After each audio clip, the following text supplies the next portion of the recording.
All right. All Good right. morning, everyone.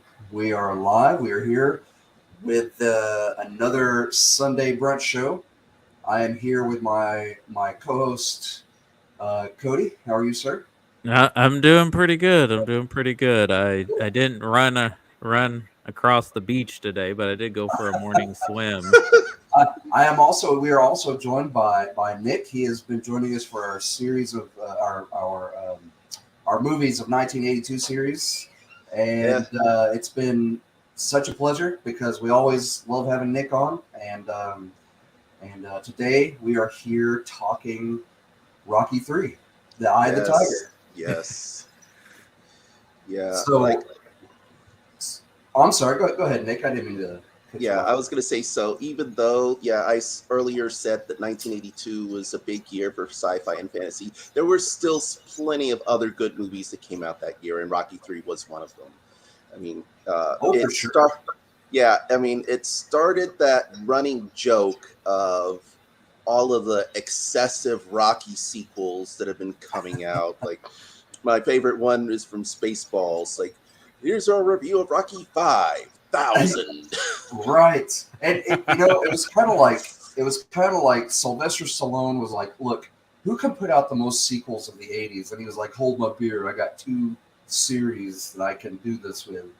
Now get this. Yeah. One is Rocky, and the other is Rambo. We're gonna help the Taliban. Now, just how do you?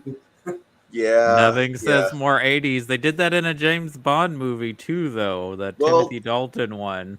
James Yes. Bond was already, in plenty of sequels in the 80s. I think around that time, Roger Moore was James Bond. So you Right. had Moonraker and A View to a Kill in that decade.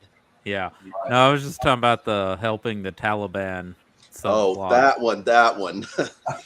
Honestly, I have not seen the Timothy Dalton movies, but Do you like after Daniel Craig? I haven't seen the Daniel Craig ones. I've seen Oh. Layer Cake, but that was about it. Okay. Well, I was gonna say if you like the Daniel Craig Bond movies or like Daniel Craig as Bond, then you might actually enjoy the Timothy Dalton ones because they're actually kind of closer to how Bond is in the novels. Yeah, that's what I've yeah, that's the vibe that I get, and a lot of people weren't quite ready for that. I mean, they saw James Bond as this super suave, basically womanizer. Right. Some of that stuff definitely doesn't fly today, but yeah. And also, I have a lot of respect for Timothy Dalton as an actor because, I mean, Hot Fuzz, he was phenomenal in that Oh, movie. okay. Yeah, He he's looked like he great. was having a lot of fun, What and one of my favorite roles of his was in a movie that was actually just released here a couple of days ago, this past week, and that is The Rocketeer. He yes, plays yes, he Yeah, he's plays great in that movie too. Glenn Double I Crosser so well in that I movie. I have it on Disney Plus. I haven't. It's on my list. I've kind of been on an older movie binge on that streaming service right now. I watched the first two Honey I Shrunk the Kids movies, Oh, and nice. I rewatched Bed Knobs and Broomsticks. That's one of my favorite older Disney films. It is Is it's I, li- mine I like too. I like the musical numbers in it, and I like especially the storybook sequence because Hmm. that's early Roger Rabbit type stuff there that we get, Hmm. and I don't Yeah, know, it's a great film, yeah. Kind of and thinking about that whole uh, live action people interacting with animated. It's older than we think because I remember there was. I don't remember what movie it was, but I remember a sequence with Fred Astaire dancing with Jerry the Mouse. Yep. yes, Actually, I yes, think Yeah, that's Gene Kelly. Gene Kelly. Okay. And then, um, of course, before Bread Knobs and Broomsticks, there was that whole animated sequence in Mary Poppins, which, Yep. mm, which kind of blew people's minds back then and still right, holds up today. And the same thing with Bed Knobs and Broomsticks, and also, this is something that should never get old. Learning witchcraft to fight the Nazis. Yes. Yep. Which I always thought was clever because, when I got older, I, and did some studying and learning, as they put it. You find out that Hitler was into the occult Yep. really heavily and had a branch dedicated to that. And the fact that she was able to take it and use it against them, whether Yes. I don't know if that was the deeper plot or not, but the fact that she used witchcraft against them was pretty awesome. Oh, like you said, Nick. fun. So. Oh, also, apparently Angela Lansbury won a Lifetime Achievement Award at the Tonys. Oh Nice. yeah, I remember hearing about that. Yeah. Yeah, I got a friend. She is a huge musical nerd, and she was trying to give me her login so I could watch the Tonys with her, but it didn't work out. But Well, it's about time, honestly, and I'm glad she did because it would have been murder she wrote. Oh God! Oh, dad joke. Yeah. Okay. Speaking Yeah. of dad jokes, we talk about how Nick, you talk about 82 was a great year for sci-fi and fantasy, but this kind of continues our trend of the movies that came out in the summer of masculinity because we talked course. Conan and the Road Warrior. Now we're talking Rocky 3. Oh yeah, yep. Right. That is there's definitely nothing more manly than two men running down the beach in the shortest shorts you can imagine, and then congratulating each other on the ocean. Really secure in their masculinity, I guess, if they can. Yeah. If they can do that, it's platonic. Did this movie introduce us to Mr. T? Is this Mr. T's introduction to the world? Mr. T. I'm sorry, I will leave Mr. T, but it was definitely Hulk Hogan's. Yes. Major. Yeah. As a matter of fact, he got in trouble with the WWE. Or being in the movie? Or being in recently. Oh, well, not only recently, but for doing this cameo. Oh, they were thinking it was putting wrestlers. Not only that, it was kind of like, hey, all wrestlers are douchebags, which I mean, won't get into that. Well, but also what we know now, where he's like, "Wait, man, why did you get so crazy?" And he was like, "It's all part of the act, And they still wanted to keep that the kayfabe. Yeah. They wanted to I'm not even going to use the word realism at all because I refuse to use realism and wrestling in the same sentence. But and nothing against wrestling, guys. I grew up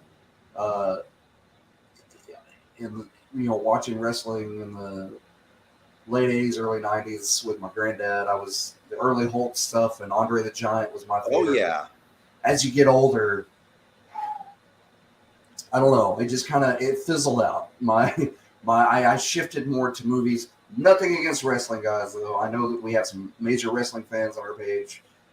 Just not my cup of tea. No, I grew up loving wrestling, and I was especially during the height of WWE, which was WWF back then. Right. But before World Wildlife Federation was like, this is their. Yeah, but with Hulk Hogan, I believe that was the first time one of their wrestlers ended up in a movie, and it went over so well, and that basically paved the way for Hulk Hogan to do more acting, like the no holds barred. Everyone like sure we remember that movie with Tiny Lister Jr. and Suburban Commando. Mr. Nanny. Is that what it's called? Yeah. Mr. Nanny. I think he was also in the Three Ninjas movie, and it also paved the way for other wrestlers. Well, even the ones we have now, like Dwayne Johnson and Dave Bautista, John Cena, I tell you what. Actually, really changed my mind in his. I said I'm going to call it a cameo that he had in Blade Runner because just that little sequence was like. And don't get me wrong, I was always, he was enjoyable as Drax, and I kind of seen some of the other stuff he'd done. He was more the muscle man and that stuff. But Yeah. that little part that he had in Blade Runner, although it wasn't much, I have seen more depth in that little performance of his in him doing that little performance. Not even 5 minutes, and he was excellent in that. Every time I see that, I'm more impressed with Dave Bautista in that scene. Okay. Actually, kind of going off on another tangent, here's how I imagine that James Gunn got rehired. Dave Bautista just broke into the Disney offices and yelling, "Give me what I want! Give me what I want! Give me what I want!" Well, I mean, he was the most vocal of the cast that was like, I'm not returning if you don't rehire James Gunn for Yeah. this movie. And I was scratching my head because those two films are one of the few Marvel movies where I feel like the director's personality is in the movie, and the only person I could have thought of that could have replaced him is Taika Waititi, who could have possibly Oh done yeah, yeah. I a think Guardians movie. they both have a similar directing style. Of course, the Guardians are going to have a cameo in the new Thor movie, and Right. I think that one's directed by Taika Waititi as well. Mhm. Yeah, he definitely has his own flair. I still need to see Jojo Rabbit. Yeah, it's really good. Yeah, and one and I haven't seen much of James Gunn movies. I saw Super, which was extremely funny and extremely wrong. Yes. Uh Slither, which is really gross but is hilarious. It's a little bit better constructed as a movie than Super. Yeah, Super's a little hard to watch, and yeah, like you said, a little wrong. yeah. But actually, going all the way back, yeah, Hulk Hogan. I mean, all those wrestlers having movie careers now is, I would say, it's kind of possible because of Hulk Hogan's cameo in Rocky 3. I mean, love him or hate him. I used to be a fan of his, but knowing what I know now, yeah, it's like, Right. yeah, he was good, Well, but I will also give credit because this came out a few years later, like shortly after, is Andre the Giant as Mhm. um, oh, Princess Bride. Princess. Yeah, Yeah, I Princess know what you're. Bride. Of course, I heard that Andre the Giant was a genuinely nice guy in real life. Yeah. If you haven't seen his documentary that came out like year before last, it's really good. I recommend it. But getting back to Rocky, let's let's go back. Let's say you've seen the first two Rockies. He working class, poor guy. Well, not even working class. Kind of thug, low level boxer, kind of good in his own right, good in the area. Works his way up. Kind of gets in a tie with the champ, and we're talking about Apollo Creed. And Apollo is he's and we'll get into this in a minute, but he's lost sight of where he is. He's run into this money. He's a big deal now. He has turned into more of a businessman. All the while, his manager is sitting there like, "Hey, man, you really need to watch this guy because you're a little too cocky." And enough, he ties him in the first movie. He can't handle it, so he demands a rematch. Rocky reluctantly goes into it and actually beats him. Yeah, is that the thing? Because he technically win in the first movie, but like everyone's like, "Oh, you really didn't win, Apollo. Like Rocky took you." Technically, Yeah, it was on a Rocky technical- lost by decision in the original, but Yeah. of course, in the original, it wasn't about whether or not he won or lost. His Mhm. goal was He to went the go the distance. go the Yes, distance, and he go did. through all 12 rounds with Apollo Creed, and he did. So and he gets the girl. Right. Now, fast forward to Rocky 3. Yeah, Rocky is basically in the same place that Apollo Creed is. Yeah, Or yeah, was. he's the world He's, champion. He keeps winning. Of course, we yeah, find out later in the movie that Mickey and the other people are purposely having him fight people who aren't to his level of skill. right. And that's yeah, inflated his ego and his head even larger. And I mean, not only does that crush him, you've got Mickey coming in and having his issues, which he eventually passes. On the yeah, same night, he gets the crap kicked out of him by Clubber Lang. yeah, Who is Uh, hungry and is wanting to yeah, destroy Rocky. yeah. fool. And I gotta Oh, say, of He the pitted him. He pitted cheesy him hard. Rocky villains, and no disrespect to Dolph Lundgren and people who love Rocky 4, but I think Clubber Lang is my favorite Rocky villain. oh, yeah, Oh, for sure.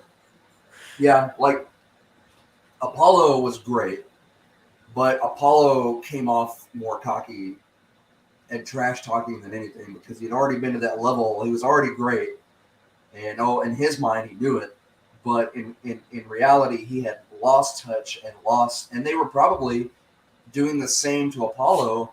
Was feeding him fighters that were not going to beat him because they want to keep him in that spot. They want to keep him where he's yeah. at.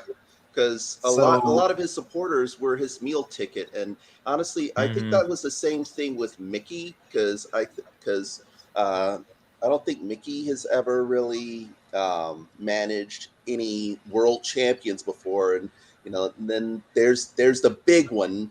That the big fight in Rocky 2 where he finally wins and he's finally making money. I just kind of want to say there's a drastic change in personality in Rocky's character from the original to Rocky 3 at that point because uh, you know Rocky is you know he's not that he wasn't that intelligent you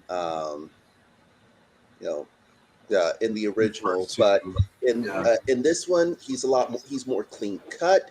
He is very articulate. right, yeah, that's I I think that's part of also Sylvester Stallone's career shift Yes, because if you yes, guys remember, he started out as a dramatic actor. And there were even people when Rocky came out were claiming he was going to be the next Marlon Brando until they're like, "Oh, this is just Sylvester Stallone. This is he's him." good for explosions and machine guns. yeah, And then there's some shift right here because this same year he does First Blood, which is also yes. oddly a Actually, dramatic film. But after this, he becomes an action star. yeah, Yeah, actually, funny thing you mentioned that because I got a copy of the original First Blood. It was like at a half price books clearance sale. It's like first nice. the original Rambo movie. It's like why the hell not?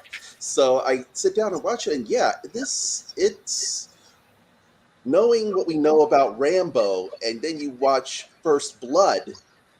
It is better than it has any right to be.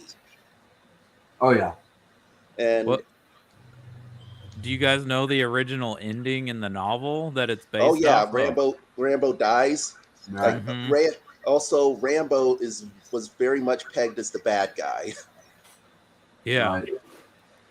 But Well, I'm sorry. Go ahead, Nick. I think that's also due to Sylvester Stallone's influence because I think he reworked that character so that John Rambo was more sympathetic, and it was also the another big irony because later on you get First Blood Part 2, and Rambo turns into an action star. The series becomes more of a Vietnam revenge fantasy story, and Well, then we get the Rambo cartoon. yeah. Has any of you watched the Rambo cartoon? I had one or two of the action figures that came out, and they were the Yes. He-Man sculpts, so they were like huge and bulky with the arms that stuck out. Yeah, You couldn't and even it place is, a machine gun in their hand, which I don't want to get into right now. Everything that's going and on.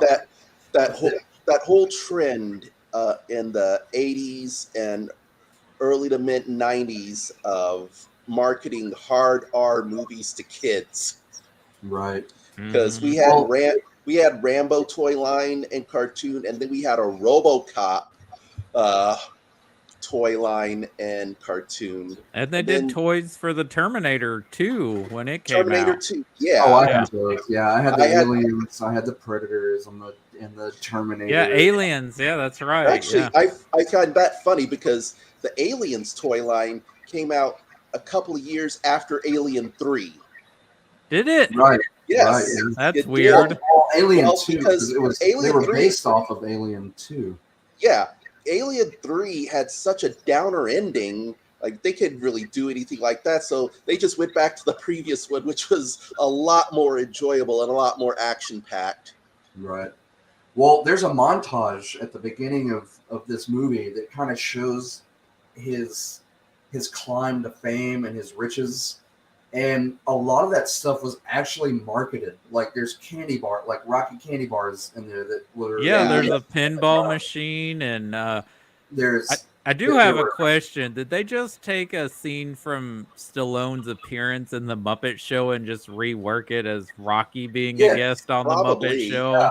that was his actual appearance on the Muppet Show So I that he had after the first Rocky movie, where he was that. I mean, he was playing Sylvester Stallone, but they had him on there for Rocky because if I remember correctly, wasn't there a boxing segment or some jokes about boxing? And it's been a while since I've I'm seen. sure. I just remember that he was a host or guest on the Muppet Show, and I was like, did they just yeah, use like actual footage and then rework Yeah, it?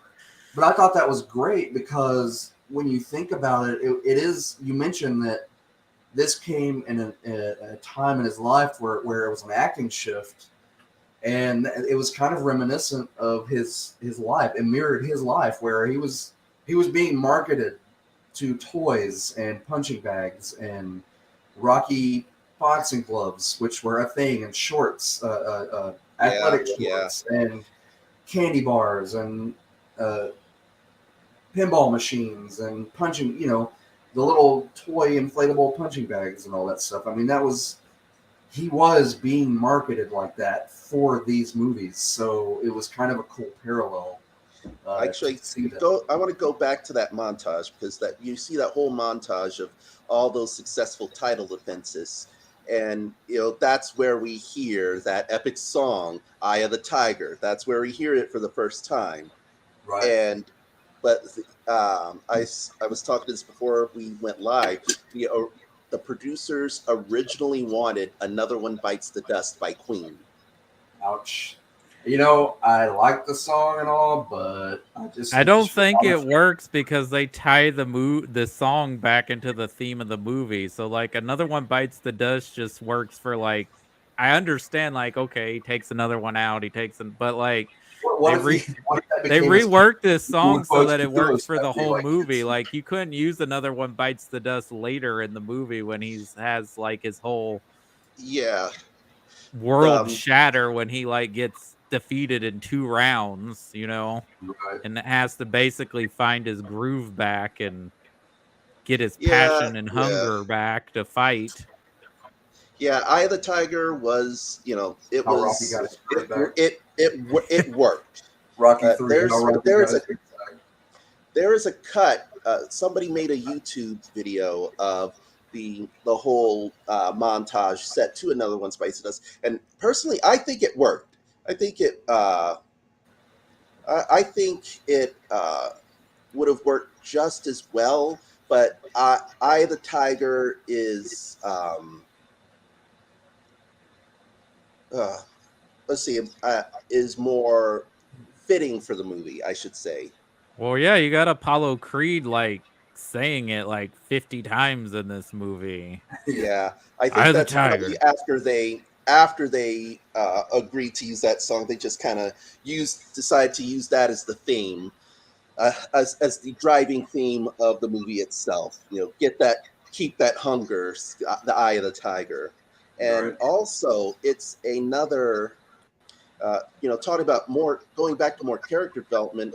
This is where instead of seeing each other as rivals, and it's like as bitter rivals, they actually develop a friendship through that.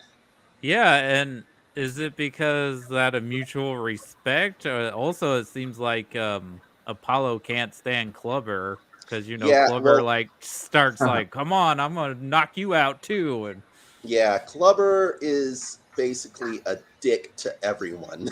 Right. Hey, I will say this. It does, this movie, all three of these movies teach good sportsmanship in a way because look in the first two movies, Rocky, he is trash talking Rocky.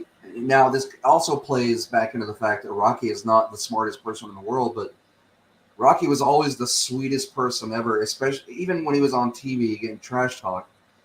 And and I think it threw Creed for a loop because he was like, oh well, he's taking all my trash talk and he's not getting angry like I want him to, and it just made him angrier that he wasn't making Rocky as angry as he wanted. So I think that fed into his downfall. But when you get to Rocky 3, Apollo has moved past all that. He's like, you know what? Look, and he explains it. He was like, I didn't even want to hear it from my own kids. Like that's how bitter I was about it. And I guess with time, he was like, it's not worth it. I could sit here and stew and realize that it's my fault, you know, that I am where I'm at. You were the best, and I'm admitting that. So Yeah, them becoming friends was actually like a really awesome thing. Like, and him taking Mickey's place and training him and like, hey man, you got this. You can get back on top. Instead of it being him, he could have been like, oh well, here's my shot. Here's my chance. you You know know, what? You know what's interesting about you talking about this and the dramatic and character changes and developments. I watched Siskel and Ebert episode of them reviewing this movie, and one of their criticisms was them changing the Apollo character. They're like, how'd he go from being like this Muhammad Ali type who trash talks and now he's the cool and collected one? yeah. It's like, well, isn't that character development? yeah, that's well. He Something moved. like that. He moved past being a jerk. He moved past the pettiness and was actually able, because that's what you want to do for your friends. If you're a friend, you're not going to be jealous of them. You want to see them succeed. Yeah, And I think he was like, look, I've been there. You were right where I was like this many years ago. Like I completely understand it. yeah, But if you don't do so, if you don't change it or seek the help, not everybody can just turn a switch and change it. If you don't seek some help, which I'm offering, I will help you any way you need. It's not going to get any better, and it's going to destroy you. And you're going to go down as you are going to be a nobody. You are going to fade into obscurity. And I know you love this game. It's not really about the title so much as it is. I don't know. Just maybe I'm reading too much into it. I was like, man, this really. Of course, I was a glass of vodka in last night, so I was like, man, I really love the sportsmanship in this movie. well, there's kind of a something to that, because I remember, so going back to that rematch with Clubber in the third act. Um, going on another digression. This is the only time when Mr. T actually says, "I pity the fool." That he does.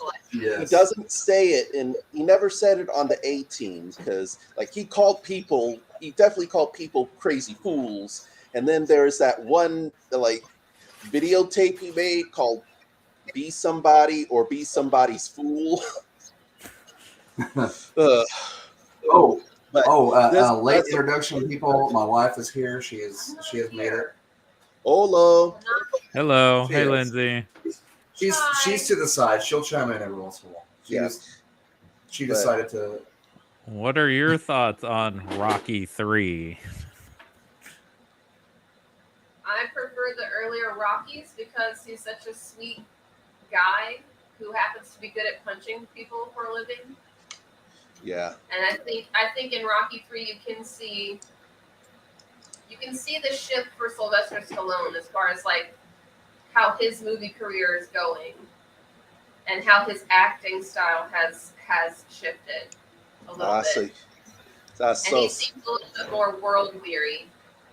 someone Mhm. else sees. Yeah, we were What I just think. Go ahead, Nick. yeah we were just talking about that. There's this shift in Rocky's character, and it mirrored the shift in Sylvester Stallone's career because that was around that time with that and First Blood that came out later that year. That was when Sylvester Stallone started becoming more of a superstar. Right. Well, he does another movie. It's a cop drama called Nighthawks, which is decent. This is the year before. Yeah, so that's kind of a parallel too, because it's sort of an action movie, but really it's more of a crime drama. Yeah. Right.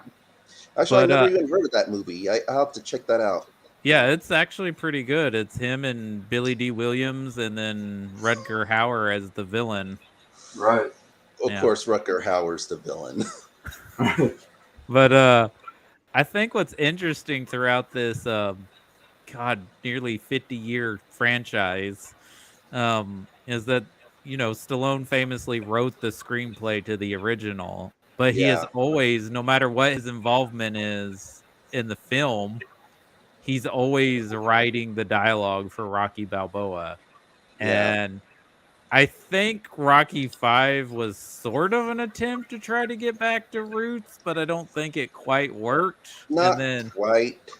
And I Yeah, think he tried, but it. And I think Rocky Balboa is a little more successful at that. And then, of course, the Creed movies, he gets a really good. It kind of goes back to that style of performance he did in the first two films. Yeah. There was with Rocky 5. Actually, Rocky 5 was my introduction to the Rocky franchise because Oh, that one wow. that one came out when I was 10, and it was on constant airplay on HBO. So of course I couldn't help but to get at that. But I did like um, the interactions between him and his son, which was Sylvester Stallone's real life son, R.I.P. Mm-hmm. And having to and he kind of grew up as this rich and pampered boy, and then he had to learn how to fight on the streets. And I like that story. I also remember there was this rumor that Rocky was gonna die at the end. I mean, I know Rocky 5. I think I've only seen Rocky 5 once, and I think it's like in pieces. I don't know if I've actually sat and watched it from beginning to end in one sitting, but I know it begins with like him, like all the physical and brain damage he has from like fighting Drago. Right. Yeah, And then yeah, Polly loses their fortune on bad investments, and they have to Of go back course. to the old neighborhood. Polly is Polly- garbage from start to finish. Polly- Speaking yeah. of Polly, isn't he Polly's just a being like shit. casually Shit. racist in this movie? Well, he's kind of All the casually time. he's He's always a POS. been huh? He He's is a always POS been in every one of these movies. He's abusive Yeah. to his sister. He is shitty to Rocky. Like, even though I think he cares, but he's also just shitty to him. He has no couth, and they try to play that off like, oh well, it's just Polly. Nah, Polly needs a good punch. I'm sorry, but Yeah, Rocky well, should have knocked which he him does, out. it's like during at the end of that montage, like Polly's all drunk and seeing Rocky's success, and then he just goes on this huge rampage, and then he runs into Rocky, and it's like he tries to fight him, but Yeah. Rocky's so it's like you talk about the other boxers that he had during his title defenses. They weren't at his level. Paulie was definitely not at Rocky's level. Like, Well, okay. he knocks him down like 5 seconds flat. We were talking about the shift in acting. That scene where he goes to pick up Polly from the station, he breaks, and you see a little bit of that old Rocky where, he was defending himself, and Polly's drunkenly swinging, and then he just stops, and he's like, "Can I have a job?" And Rocky, you just see that glimpse of old Rock, like, "Damn, Polly, all you had to do was ask." Yeah. And then he kind of puts his arm around him, and he's like, he helps him into the car, and he's like, "Damn, dude, like somebody needs to punch you square in the forehead and give you a brain a shake up." And then the other part of him is just like, "Okay, I guess I feel bad for you. I mean, I love you anyway, even though you're a POS, Yeah. And he's always like, "Well, you want me to," like in Rocky 2, where he's like, Adrian was upset that he was wanting to go back and fight Apollo, and he's like, "You want me to? You should knock some teeth out of her," or something like that. And he leans over and he's like, "No, Paulie, I like her teeth right where they're at. Like, if you ever did anything like that." Polly slaps that stuff out of her hand and that at the pet shop, and then she goes into premature labor. So I think Polly needs to be removed from all the cuts of all the movies, and we can just have the So he physically strikes her both in the first and second movie, because I know there's a scene of him like slapping her around in the first one. Yeah, he's just casually beating on people, and nobody just kicks his teeth in. And that's the way.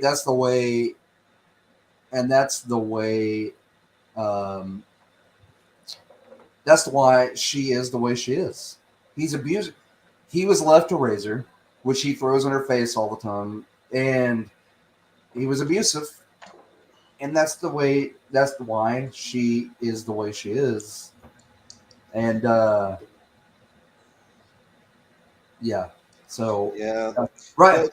I hate his character. I do like Burt Young as an actor. I think he's pretty great. I liked his stint in. Well, that is a sign of a good actor, though. Yeah. That is a sign of good actor, because it's like somebody who is that likable in real life, but they create a villain that is just so punchable. Another recent example I can think of is Wyatt Russell as John Walker. Yes. Oh, that character. Which I guess he's getting his own movie with Florence Pugh. And Homelander. Well, he won't be in the Marvel. He's not likable. But what I'm saying is, in the show, that actor is so great. Now, I have not seen any of this show yet. It's only what I've seen in clips. I read the book, and holy shit, I cannot believe they made a show about this. Like, I think I like the concept of superheroes being, needing to be put into check, but it's rough. But that's a whole other conversation. But you look at Homelander, and he puts on this Captain America persona to the public, or this Superman persona. And it's kind of a mixture of the two. Yeah, he's worshipped, and people love him, and then he's just a complete monster. But the way, props to that actor, because it takes acting to be able to, if it's not embedded in your persona already, in your psyche, and you're not, because we know of one person who is like that, who can pull the wool over people's eyes. I'm not gonna say he is. He is a has-been public figure, and you could probably know who I'm talking about. But he was so good. Of course. He was so good at pulling the wool over people's eyes, but he's just such a monster. And we are still feeling the effects to this day. Yeah, as of that's a lot of yesterday. damage in a short period of time. The Right. ramifications. But But yeah, let's not be depressed today. Let's continue Yes, talking yes. about indeed, Rocky 3. yeah. But we'll see. What we talked about the character development. We talked about um, uh, made a bit Well, about Clubber Lang and and how unlikable he is, and how definitely unlikable Polly is. Yep, just So, a scuzzbug of a person. yeah, you know, he's a loser. Like he likes to throw around all the time. He's a loser. actually, it's kind of. Actually, I kind of want to talk about Rocky's relationship with Adrian a little bit. Definitely that um, how that has progressed. Because in the original, he was always trying to get to know her, but she wasn't really having any of that. Oh, you're talking about Rocky? Yeah, how their relationship went from the original Rocky to Rocky 3. Rocky 3. Now that he's married to her and has a son, she's kind of his bedrock, and it's kind of has been throughout the rest of the movies. Right. Yeah. And it kind of sucks that they didn't bring her back for they killed off her character in Rocky Balboa, because Right. I think I can see why they did, because it kind of, I mean, it drives his character at that point. in You a know, way in a but way it still feels kind of like the whole women in refrigerators kind of thing. You get what I'm saying? right. No, I can understand that. Like she was great in this, and she was also in the Godfather movies. Oh yeah, definitely. Um, That's excellent, all. because I believe it isn't it the 50th this year, because I'm gonna go back and rewatch those.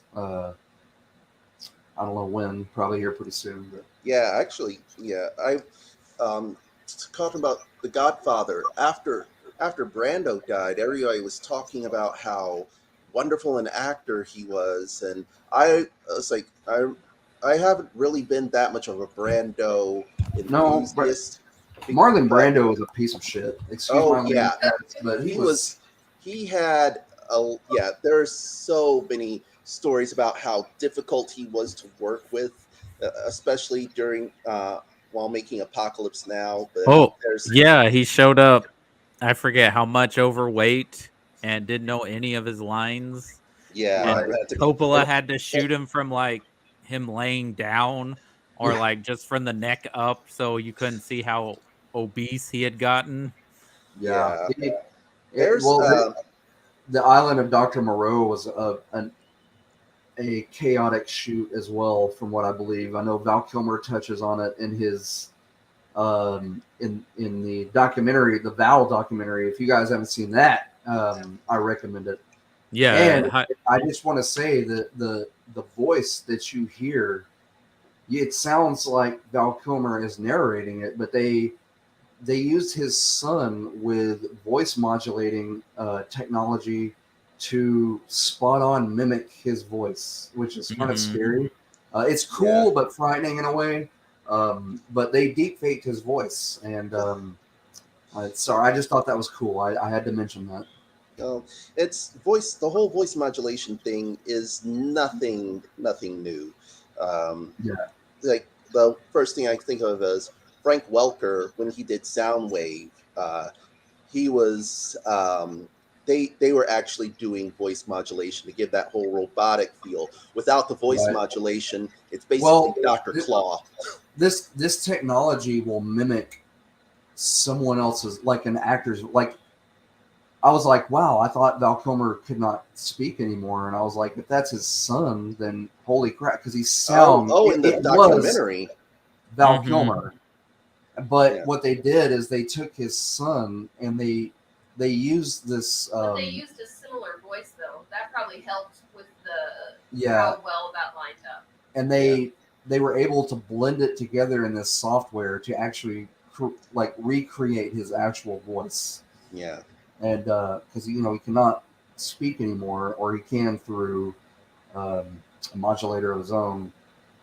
But where was I going with that?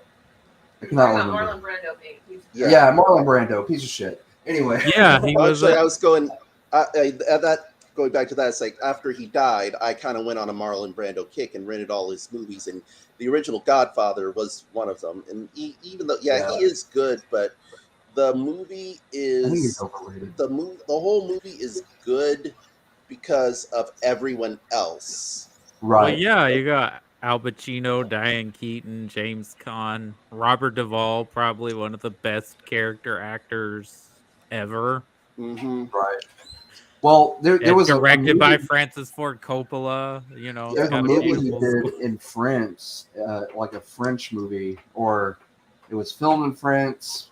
Are you but- talking about the movie he did with all the nudity, and then that the female actress basically said she felt like she was raped, even though it wasn't Last Tango in technically? Paris. Yeah, that I Right. watched that Well, one too, and What had happened was, or what I read, so correct me if I'm wrong, because this is what I've picked up, was she knew there was going to be a scene, Mhm. but she thought it was going to be like a regular lovemaking scene that was going to be more suggestive than anything, but it wasn't. And Marlon and the director decided to go this other direction, which she knew nothing about, and it took her by surprise. So it felt really rapey to her, and there was butter involved. it was. Yeah, That's it because was it rapey. Because they Yeah. should have went over this with the actress to make That sure it was is- okay exactly. before they did that. I could not look at butter the same way for a while. Yeah, it was rough, but Yeah, and that's not the only movie where that has happened. There's, I think, Brandon, who came on and talked to us with The Man Who Wasn't There, was talking about this podcast where Ryan Johnson's wife is doing a whole history on the erotic thriller from the 80s, and then she's going to do the 90s. There was some sort of similar issue with 9.5 Weeks with Kim Basinger and Adrian Lyne and Mickey Rourke not telling her something they were doing in the scene. wow. Yeah. Yeah. It's really I know the whole erotic genre is not as a genre isn't good, but 9.5 Weeks isn't really that. It's overrated. I'll just leave it at that. But yeah, going. See, we were talking. Talia Shire was in The Godfather. She was great in that, and she was great in the Rocky movies. Right. One of my favorite interaction between them was in Rocky 4. It's just a small moment. Is that whole James Brown living in America scene, and then Rocky and Adrian was just like giving each other these looks like, WTF, man. Yeah, right. Francis Ford Coppola's sister and Jason Schwartzman's mommy. Yeah. Oh, that's Talia Shire is Jason Schwartzman's mom. Yes. Oh, Wow. Okay. Today I learned. Yeah. Adrian is I knew they were Max all Fisher's related. mother. In there, just wow, that's crazy. Yeah, and honestly, they're like one of my favorite movie couples, Rocky and Adrian. Because they had a sweet dynamic. It was like he's a little pushy in the first movie. Like I don't. Yeah, I don't. Rocky was too sweet to have any ill intention. Like I know it probably didn't age well, but also, when a girl says no, thank you, please leave me alone at my place of work. Maybe do right. that. Yeah. Yeah. Yeah. Listen to Lindsay, whoever's watching this. Yeah. Right. If a woman says no, thank you, that's what it means. No, thank you. Please leave me alone. Don't bother me. Yes, it is not no means yes. It is no. Headphones in is not a personal challenge to you. This is okay. Any guys who are watching this, it is not a sale you need to close. Yep. Just back the F away. Yep. There's no rebuttaling here. No means no. The non-rebuttal All right. statement. Now you know, and knowing is half the battle. Yeah. Was NBC The More You Know? Yes. Yeah. Morning. Do do do do. Oh God, I hope we don't get copyright stricken for that. Oh, I didn't have the rainbow. Or Yeah. whatever looks it pretty was. good. So, I remember those like there were three commercials that stand out to me that were like information wise, and one is was The PSAs. the dad and the son comes in. Yeah, the PSAs. Thank you. And the dad comes in and goes, "Is this yours? Where did you get this? Where did you learn it from?" that "I learned it one. from you, Dad." Yeah. Oh, yeah. Going And to then PSAs. this is your brain. yeah, Your brain the on brain on drugs. drugs with the egg, And- or the and then the more wrecking you the know. kitchen. No, that one comes later. It's some model. I can't remember her name, but yeah, it starts smashing the egg with the pan. And it says, "But it's not over yet," and then she completely trashes the kitchen. Like Right. it's like, dang, tell us how you really feel. This is your brain. This is your brain on Scientology. We won't go there. Anyway. This is but going to PSAs just yesterday. Well, not yesterday, but a couple of days ago. I found out they did PSAs with the Transformers cartoon the same way they did G.I. Joe. Oh, Yeah, those are And classic. honestly, it was a lot of those lines were basically same word for word, but instead of a random Joe, it's a random Autobot. And there's one that just stands out. This one kid tries to get a crowbar and break into tracks. It's like, oh yeah. And for those of you who know, Trax turns into a Corvette, he's got this personality of being all vain and stuff. But yeah, some kid tries to break into an Autobot. There's a distinct Autobot symbol on the hood, and he tries to steal it. Classic. That kid just deserved. That kid deserved to go to jail, honestly. He gets in, and then it transforms, and it just rips him apart. Yeah. Like, oh my God! No, if that was a Decepticon, that would have happened. Guys, That would have been more like a Tales from the Crypt episode. But yeah, he just transforms and says, "It's like, you know what? Maybe you don't want to do that." Oh. But yeah, there are PSAs with the Transformers, and they also say knowing is half the battle. Nice. Nice. But they don't go G.I. Joe at the Nope, end. it's more the Transformers. Well, I'm okay. I loved both growing up.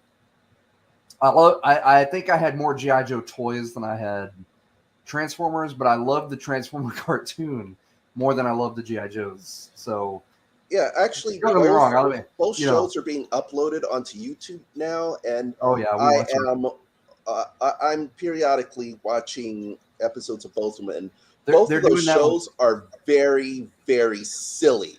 Both of those have a channel, and Real Ghostbusters has a channel. If you're interested, I have been watching a lot of those. Yeah. Like, those are my favorite, especially the JMS written ones. Those are like the best episodes. Yeah, they are. They had some good ones. But yeah.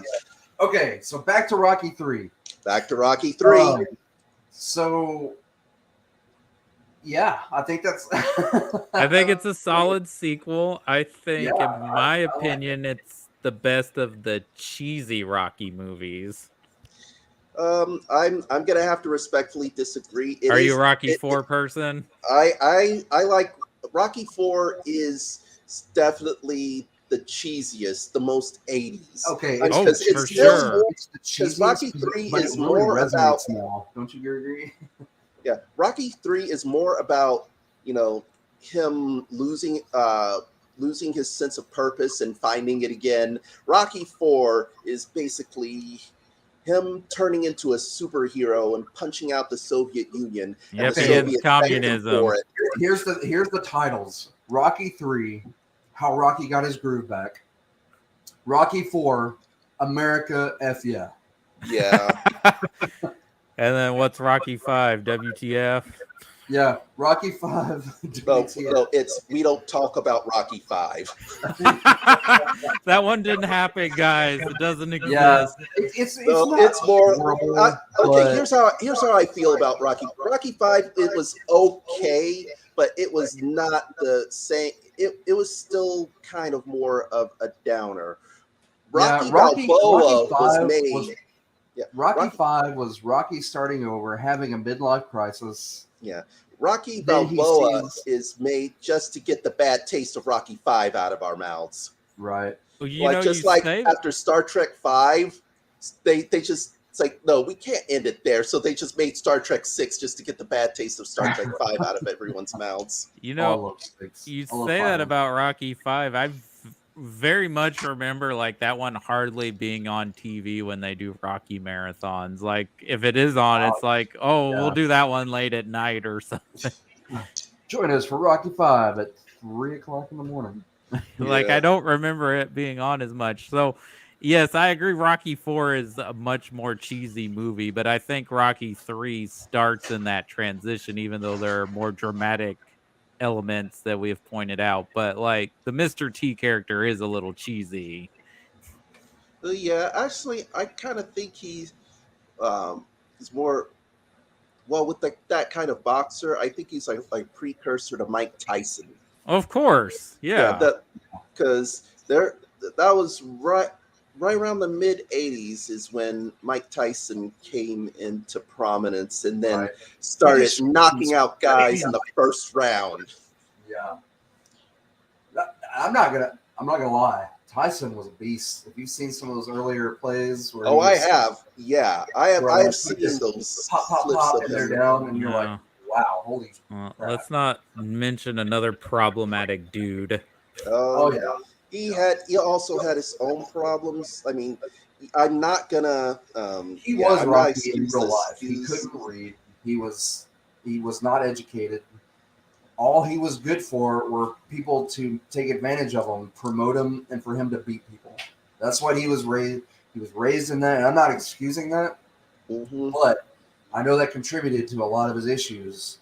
And he has been in and out of psychiatric wards a lot in his later years. And Well, I just Like, don't you- appreciate his comment of who could take a punch. Yeah. oh no, I'm not. Again, And I'm let's not not excusing even- him. Not excusing him at all, or his actions, or should you excuse any of that? I'm just saying there's a lot of things there to unpack and get into. But as a boxer, he was a beast. Oh, for Yeah. sure. Yeah. Oh yeah, I'm not disputing that, and I'm definitely not excusing his issues. I mean, honestly, I think kudos to him for actually standing up and owning his issues.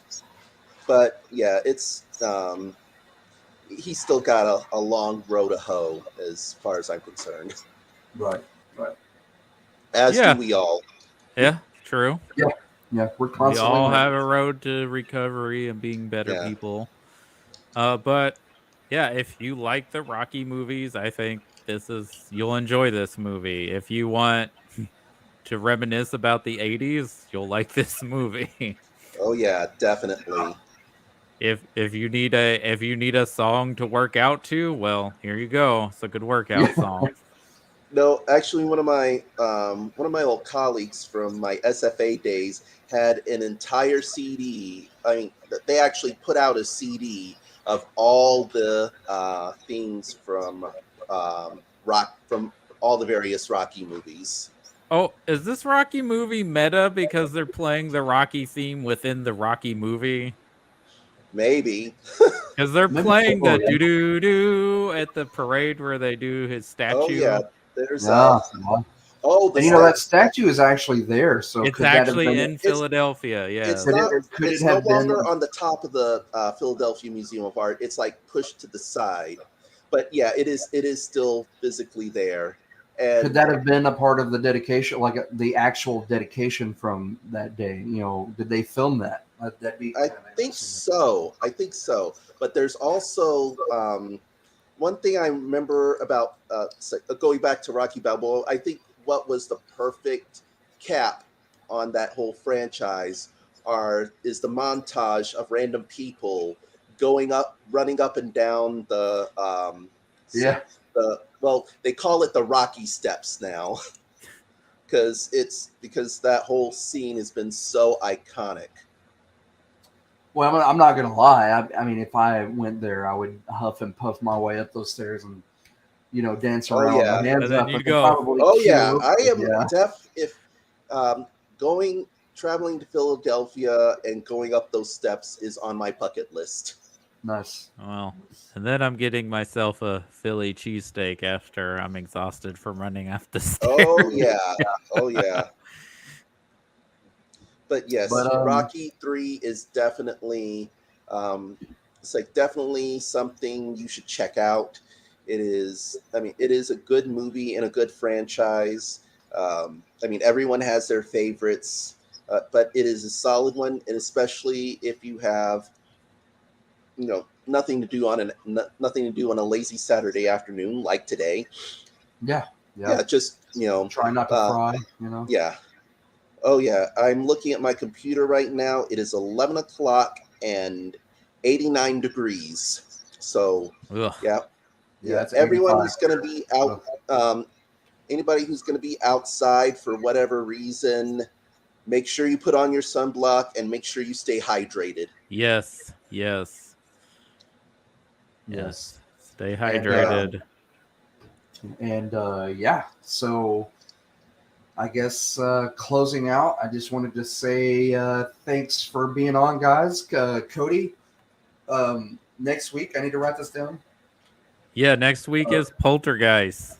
Yes. Ooh, yes. I love that movie. Yes. The original classic. Yep. I loves it. So I guess we're shifting away from our masculine movies more into the sci-fi fantasy realm. And Yeah. I have a great theory that I'm going to link up. I'm gonna link this movie up with Ghostbusters. Well, yeah. Well, So- also when talking about Ghostbusters, keep in mind Dan Aykroyd actually practiced a lot of that stuff. A lot of the stuff he talked about was based on stuff he experienced growing up. I mean, yeah. So that's going to be really cool. I also wanted to just say a gigantic, and when I say gigantic, I mean like Frank's 2,000-inch TV. If anybody gets that, I will applaud you. Gigantic, like Redwood, El Capitan, like Mount Everest size FU to the Supreme Court. yeah. Yeah. Like if I could extend my middle finger, I would go, if I were rich, I would go have surgery on my middle fingers and I would extend them like 3 knuckles length just so I could fly by and stick both of them out the window. So Yeah, it's a Agreed. shame that V for Vendetta feels like reality now. yeah, I am ready to soup up my minivan and make a wasteland beast crawler out of it and go completely Mad Max, because that's where we're headed, guys. We're not heading to Star Trek. That's why, you know what? I'm gonna get on my little soapbox here. I absolutely loved Obi-Wan. So screw all the haters. First off, Obi-Wan was great. Okay, don't go into too much into plot details. I haven't seen it yet, but I'm yeah, not- go ahead. Go ahead. Not gonna ruin it, but there are themes in there. There are some down notes. We all know where it's going. Of course. But my God, people, Strange New Worlds. If you're not on that show, you need to hop on it, because that show, it's delightful. It is, with everything going on, it is a bright point in my week, because I know I can watch that show and be like, man, maybe there is some hope. I'm gonna piggyback on that show and also say Miss Marvel's doing the same thing, and people out there dissing it because it has a woman or a girl of color. You need to just shut the hell up, because it's a delightful and fantastic show. Same thing with Falcon and Winter Soldier, with Falcon becoming it's been a while. I think I could say now. Falcon becoming the new Captain America. Yeah. And Well, that, yeah. of course, that was in the comics, man. Yep. And Yeah. That was in the comics. also Bucky was Captain America. So why and actually kind of going Ghostbusters 2016 is not as bad as you think it is. No, it's not. Nope. It's not. It is my least favorite as a fan, but that movie did not and does not deserve any of the hate that it gets. Yeah. It was perky. It had its moments. It was fun for what it was, and honestly, I think it reinvigorated Ghostbusters in the public. I think it helped kind of bring it back into light. And honestly, like the new Star Wars, it wasn't made for your original fanboys. It was made for the next generation of fans who are going to appreciate it. Yeah. Yes. Also, you got to appreciate anything that makes a Jaws reference. Yeah. Right. Don't be the mayor from Jaws. Yeah. So,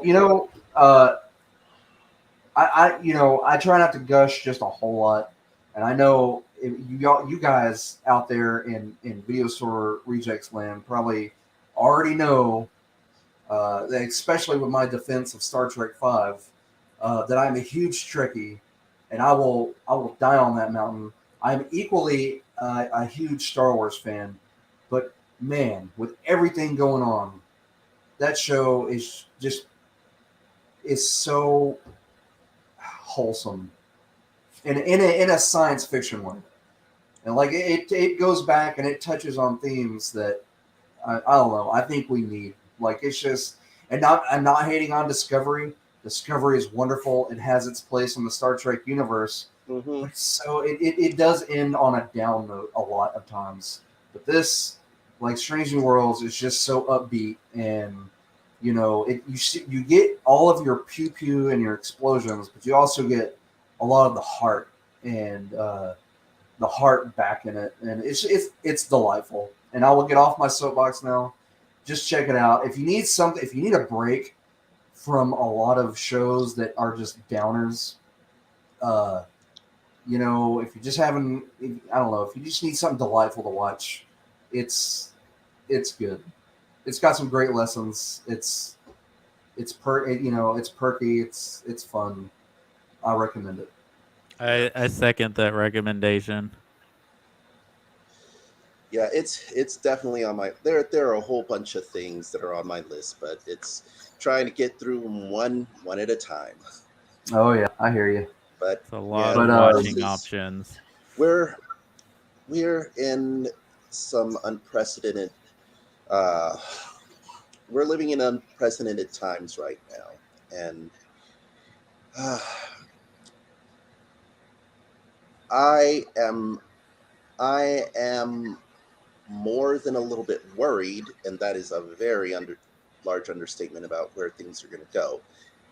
And the only way we can, the only way we could get this is we got to fight for it. It's Remember November, people. Not just because that November. hinges on a lot, and I don't want to think. I don't want to think bad thoughts, but it's not looking good for us in November. So you need to keep that in mind, people. You need to do your part. Not only get out there and make your voice heard. Make your voice heard, and not just think of your own little personal thing. Think about the ramifications for everyone around you. Yeah, these people, they're not just going to call it a day. They're just not. Anyway, that's me getting up off my soapbox. So yeah, sorry to try not to end on a down note, people. Next week we will be back with Poltergeist, and so we can pretend it's almost Halloween. Yes, so we can pretend it's almost Halloween. Oh, we're so close, guys. But I missed yesterday's show. I was taking care of some business out of town, and I know Cody, you and your guest, you guys did 2 Coen Brothers movies that, man, I really wish I could have sat in on, but honestly, you didn't miss much if you didn't watch the movies, because they're kind of a lower point for them. Right, and yeah, I just hate missing out. They seemed like I need to watch Lady Killers again, but It's a bit of a mess. yeah, it is. But anyway, next week, Cody, any more? No Cohen's or Ridley Scott episodes next week. Everyone has plans since it's July 4th weekend. Right. Oh, So speaking of July 4th, and I do this now. This is what I do every year. We don't do a whole lot. There's a drought, so we're more than likely not popping any fireworks. Shows are being canceled. It's hot as all get out. So we were probably just gonna cook some dogs and burgers and watch our usual movies. Now, I watch Independence Day. So if anyone is around and interested in talking maybe Independence Day and some other kind of semi-patriotic movies, I know it's hard to get in the spirit this year with all that's going on, but I will celebrate by watching my movies. Damn it! And I usually watch. I would say if you are feeling a bit down and being a bit, you're pissed off or depressed about the state of our nation right now, some good uplifting things and powerful educational things you could watch for July 4th, maybe Hamilton and Steven Spielberg's Lincoln would be good. Both of those are, well, Hamilton is excellent. At first, I kind of I would say I dismissed it, but I wasn't quite sure of it because of all of the hip hop directions that Manuel Miranda did. But having watched it now, it is a very good musical. It is it doesn't shy away from the lousier sides of history. Right. And Lincoln, I once said this when I first saw it in the theater. A good movie keeps you on edge. A great movie keeps you on edge despite knowing the outcome. Yeah. Right. That being said, I tell you what, is a great movie. Then I think that we're going to work that in because I usually go with a few others, and I've been looking for a replacement from the Patriot because it's getting a little. Mel Gibson hasn't really been in. Yeah, that's part of the problem. I'm barely able to watch the Lethal Weapon movies now but that's because Danny Glover kind of balances it out, I guess. Right. And Richard Donner. Well, if anyone wants to discuss Independence Day, because that's my popcorn movie. I watched the extended version, of course. Yeah. That's my summer blockbuster popcorn movie for Independence Day. But Lincoln is a great one. I've only seen it once, so I wouldn't mind watching it again. If anyone's around on July 4th, if you I definitely don't have any mind plans, watching Lincoln. I wouldn't mind. Maybe doing a little special July 4th show if anyone's available or around or wants to. Just throwing it out there. So, yeah, I'm not throwing recommendation. Well, I'm not saying you got to watch all these for July 4th, but for Spielberg fans, a lot of people point out that he made a 9/11 trilogy with The Terminal, War of the Worlds, and Munich. You could argue that he did a U.S. Constitution trilogy with Lincoln, Bridge of Spies, and The Post. Bridge of Spies. I've seen both. I don't know those other two movies. They are good. I like Bridge of Spies is Tom Hanks playing a U.S. constitutional lawyer defending Mark Rylance, who's been accused of being a Russian spy. Okay. And then The Post is based on the Washington Post publishing documentation that they knew about the Vietnam War being a no-win situation and all that sort of stuff right before Watergate happens and Nixon trying to block them posting this stuff. Yeah, that's a good movie too. All three of those. I'll definitely check out The Post. Yeah, it's Tom Hanks, Meryl Streep, and then almost every comedian in the world in the movie. Yeah, you'll recognize them. It's really top notch, and I don't want to give the ending away, but it kind of is like the Rogue One for All the President's Men. Yeah. Okay, then. All right. All right. Definitely check those out. Well, guys, I'm thinking- thanks. Yeah. It's I'm like sorry. for- Go ahead. Oh, Nick. everybody's talking about for American, it's like American history movies. I would say my suggestions are Malcolm X, which Yes. I think is Spike Lee's magnum I need- opus. Yeah, I need to revisit that. Malcolm X and Hidden Figures.